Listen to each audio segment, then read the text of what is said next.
มาเบิ้งเข้าที่บ่อกุ้งกับสาวเรามาขายครั้งแรกในประวัติศาสตร์ยังคือออกมาจังซานเบิ่งล่ะโอ้ยกิ่งกุลุนอยู่คุณน่ะเข้ากระสอบพี่น้องนะสบายดีทุกคนพบเจอกับสลาวช่วงเศร้าๆของวันที่23 พฤษภาคมเนาะ2569มื้อนี้พากันบ่กุ้งเอารถใหญ่เข้าบ้านเนาะเมื่อวานนี้ไปหาเก็บเห็ดเพาะโอ้ยเมื่อยปวดแขนปวดขาสั่นเคลียทุกซอกทุกมุมอีหลีได้มา2 ขีดเสาเราได้2 ขีดเนาะมื้อนี้บ่กุ้งเอารถพ่วงเข้าบ้านกันเลยให้ไปนำเนาะไปซอยงานกันเฮ็ดเวียกซอยกันปะตอนนี้ก็05:30เนาะทุกคน05:30 นาทีกำลังจะไปขายข้าวอยู่ที่สกลนครเนาะไปน้ำกันเดี๋ยวเราคอยอัปเดตภาพบรรยากาศนำถนนหนทางให้พ่อแม่พี่น้องได้เบิ้งได้ชมน้ำกันเนาะไปบ่ซื้อปลาตองโกยพ่อใหญ่กบบ่นั่นดิเอาหวานบ่แต่ไอ้อันหวานคันมีอันมีขันใหญ่ขันมีอันใหญ่เก่าอันใหญ่ที่เอาที่ไอ้ว่ามันกลมๆนะไอ้หลวงพ่ออันนี้ปลาปะปลาตะโกบ่ครับแบบบ้านเอาแบบบ้านเลยแบบกลมอ่ะตัวใหญ่แบบเด๋ตัวใส่นุ่มเลยบ่ตัวกลมก็ได้เอาได้ไหมพ่อเอาเป็นตัวกลมนะครับเพิ่นเป็นพ่อค้าเอาอันนั้นอยู่บ่คุณว่าลงไปเบิ่งมันหลายแนวอยู่เดี๋ยวลงไปเบิ่งก่อนไปลงไปเบิ่งรถก็ใหญ่ซะเหลือเกินเนี่ยเอา2รถเอา2จ้ะเอา2โล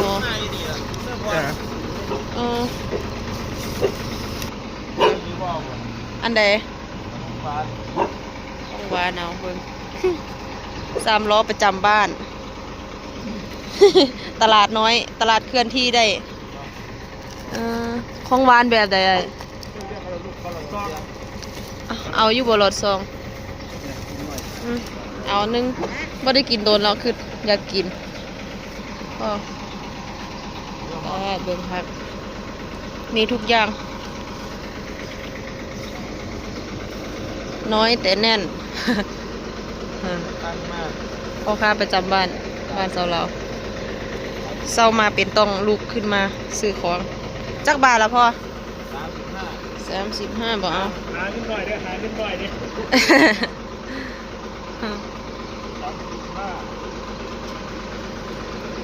ป่ะเดี๋ยวขึ้นรถท่าเนาะ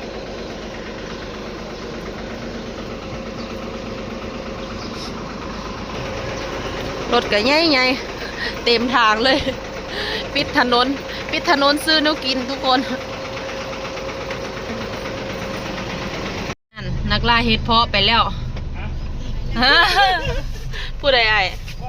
ยิบมันแหละโอ้ยิบมันเลยป้ามาเสิร์ฟยิบไปโรดส่วนเราเอามาปนได้เอามาแกงได้โอ้ตี 5กะตะเวนออกแล้วเนาะย่างนี้มันแกงเร็วเนาะซ้ำ6 โมงเนาะก็คือหนาวนี่แม่นแจ้งไว้หนาว6 โมงมันทะเลนี่ตี 5ก็ซ้ำ6 โมง6 โมงเช้า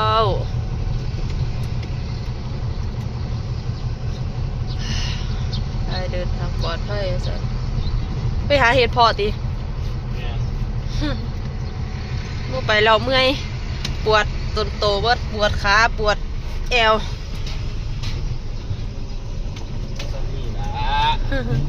เอาไว้แกงใส่ปนกับหน่อไม้2-3 หน่อ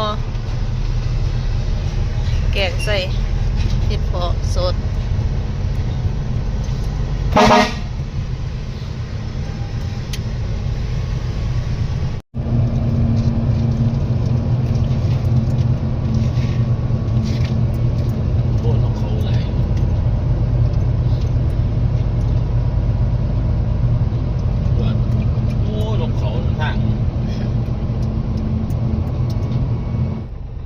ทุกคนตอนนี้ก็มาสอดสว่างแล้ว มาหอดอำเภอสว่างตอน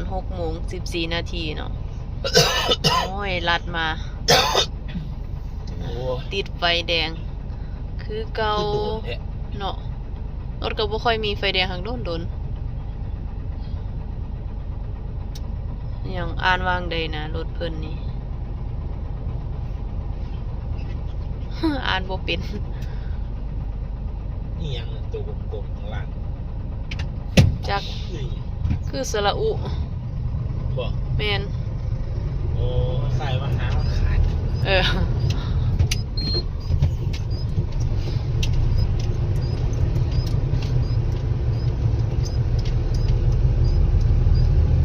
ต้องซื้อกาแฟในนะได้จะเห็นผักทางนี้เห็น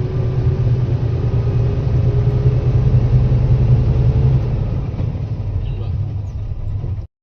ทุกคนตอนนี้ก็เดินทางมาฮอดสกลนครแล้วเป็นที่เรียบร้อย ซื้อแนวกิน ซื้อแนวกินข้างทางไปกินอยุหงสีเนาะนั่นกับข้าวริมทาง แนวกินข้างทาง ตอนนี้กะเวลา7:47 นาทีเนาะไปะเดินทางต่อทุกคนได้แล้วแนวกินทุกคนตอนนี้กะเดินทางมาฮอดหงสีแล้วเป็นที่เรียบร้อยเนาะในเวลา2:06 นาทีเนาะบ่าวกุ้งกะกำลังขึ้นเก็บผ้าใบโอ้โดนเราบ่ได้มาพี่น้องเอ้ยมาฮอด ในที่สุดก็ได้มาอีกรอบนึงปีนี้หากะมานี่แหละเทื่อแรกแม่นบอกว่า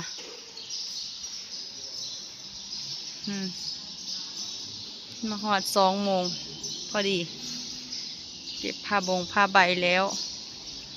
สิเอาเข้าไปดำเอ้าเข้าคือจังบ่มีเข้าอยู่ซ้าย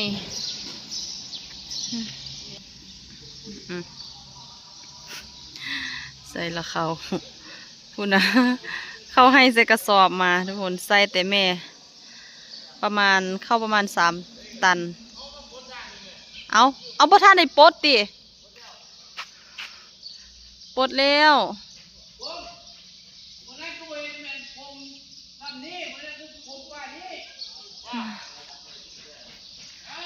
ทุกคนเดี๋ยวค่อยอัปเดตให้เบิ่งอีกรอบนึงตอนบ่กุ้งสีดำบ่ฮู้ว่าน้อยสิหลายสำใดสลอกก็บ่ได้เห็นนำเนาะทุกคนตอนนี้กะเวลา2:53 นาทีเนาะจะ3:00แล้วทุกคนกำลังดำเข้าลงมาเบิ่งเข้าที่บ่กุ้งกับสลอมาขายครั้งแรกในประวัติศาสตร์ อหยังคือออกมาจังซันเบิ่งล่ะโอ้ยกิ่งกุลุนอยู่คุณน่ะเข้ากระสอบพี่น้องนะเข้า3 ตันก็ให้มาขายแล้วก็ตักเข้าอยู่นี่คืนไปเนาะโอ้โหมาขายเข้าอีกอย่างเนาะนี่เบากุ้งเข้าท่อนเดียวเป็นเข้ากระสอบอีกตั้งแต่ขับรถพ่วงมามื้อนี้แหละมื้อแรกเที่ยวแรกที่ได้ขายเข้าแบบนี้ข้าวเจ้าทุกคนข้าวเจ้าเก่าเนาะนะโอ้โหจะมาขายข้าวอีกอย่างแนวนี้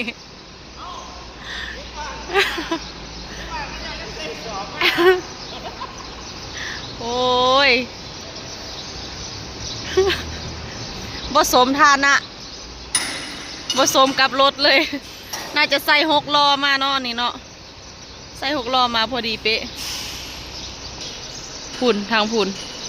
สวรรค์เขาเจ้ามาขายกับใส่กระสอบมาว่าซั่นเจ้าของเอารถพ่วงมาคักๆก็ใส่กระสอบคือกันกำลังล็อกรถเนาะล็อกรถแล้วก็สิตักเข้าอยู่นี่คืนเมืออุดรธานีเนาะพาเดียวสลับไปทาอยู่เทิงรถก่อนเพราะว่ามันไง เนาะเขาเก่ามันกะไงแล้วไปต่อแม่ต่อลูกก่อนโอ้ยเบากุ้งเอ้ยอย่าหาท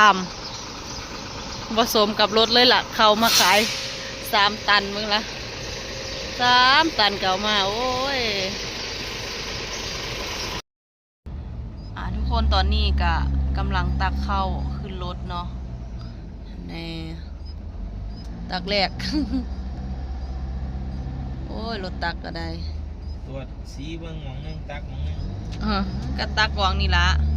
โอ้กวางกันไปยังมื้อเล่นเทินถึกพูนอ้ายสีอยู่ส่งพูน โอ้ ซนผีเนาะ เออ โอ้ กองบักใหญ่เนาะโอ้ยจังใดก็ตรวจบ่ทั่วดอกตัวทั้งเทิงทั้งล่างมันบ่งามดีก็คือเก่าเอาเริ่มตักแล้วทุกคนตอนนี้ก็เวลา3:14 นาทีอุ้ยปาดไงคักไงแน่ว่าเป็นหมอกยามหนาวเอาตักเล็งมือเข้าเล็งมือมืดคือทางในโกดังบ่มีหอดไฟบ่มีไฟ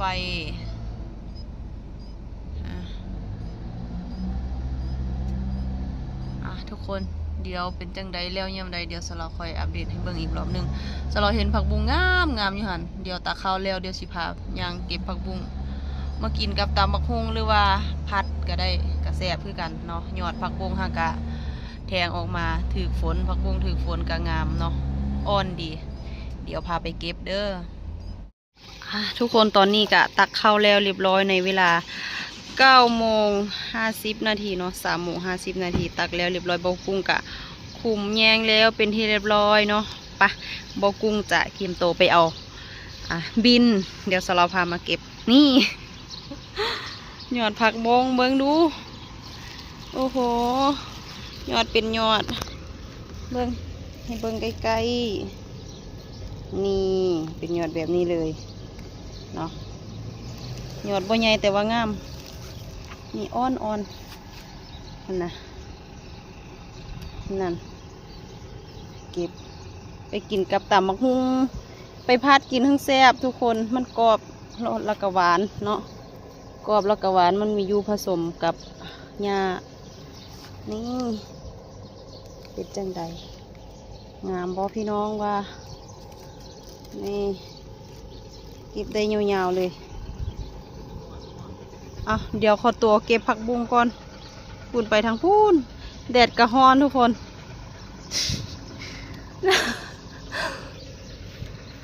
นะบ่หลายแต่ว่าก็งามคักเนาะพอได้เก็บอยู่เดี๋ยวเก็บก่อนเด้อทุกคนเฝ้าเก็บเฝ้าอยู่ถึงรถเพราะว่าฮ้อนแดดแห้งทุกคนตอนนี้ก็เก็บแล้วเรียบร้อยบ่กุ้งก็เอาบินมาแล้วคือบ่ไทยเบิดบ่ได้ทายเนาะกำลังเดินทางออกจากโฮมซีทุกคนงามคักงามเนี่ยเดี๋ยวให้เบิ่งยอดผักบุ้งกับคนเก็บแม่ ครับเสียง เข้ากันอำลำเดี๋ยวให้เบิ่งเด้อนี่อยากปวดปุ๊บมดกัดมีมดตัวนี้นี่ได้กำบักไงกำย่าย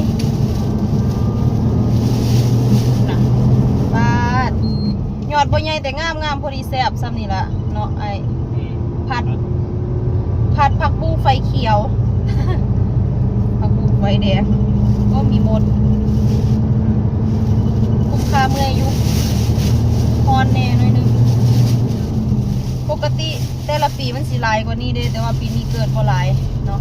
สลอมาย่ำใดก็สิมาเก็บตลอดคันเห็นคันเกิดกินแรงได้อาหารแรงพร้อมนี่แหละเคยหายุหากิน ไปใส่ก็ได้แต่แนวกินทุกคนตอนนี้กำลังเดินทางมาอุดรธานีนะภาพเดียวเลยเยี่ยมมันหรอเนาะตอนนี้กะจะ4:00 แล้ว3:59 นาทีอีกนาทีเดียวนึงก็สิสวัสดิ์4:00ไปทุกคนเดินทางไปอุดรธานีน้ำกัน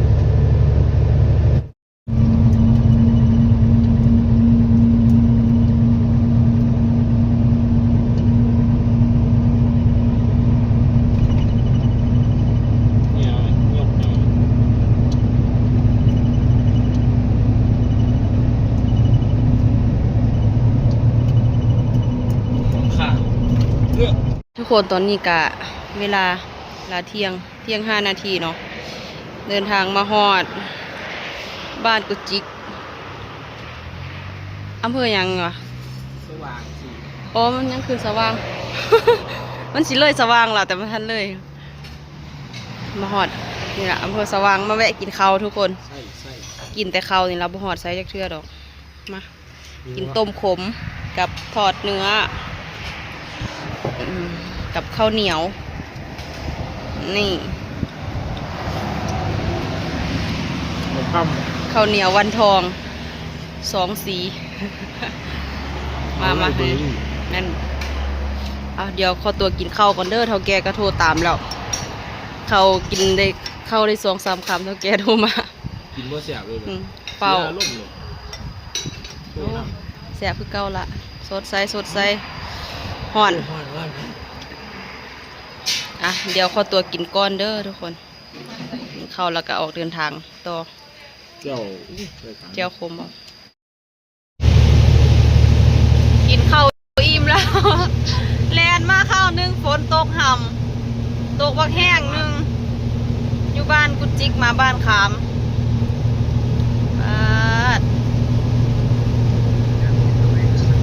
นะให้เบิ่งข้างทาง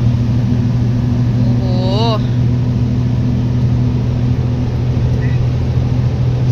กำลังสีหอดสางฝนตกเสยทุกคนตอนนี้ก็มาหอดสางแล้วโอ้ย ไหนเวลาบ่าย22 นาทีก็มาหอดใครตัวอยู่ในบทฝนบทตก ไงมันทางไหน จาก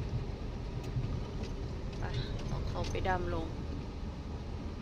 แล้วก็ตักขึ้นไม่จะสิได้ไปขายจะสิได้ไปใส่แล้วเว้าก่อนแล้วทุกคนตอนนี้ก็มาฮอดสางข้าวแล้วเป็นที่เรียบร้อยเดี๋ยวเราจะไปเก็บผ้าใบซอยเบากุ้งก่อนเนาะแกเสือข้างมาฮอดตอน13:30เนาะ13:02 นาทีเนาะทุกคนเดี๋ยวคลิปนี้เราขอตัวลาทุกคนไปก่อนเด้อเอาไว้พบเจอกันในคลิปหน้าสบายดีแดดคักแดดแน่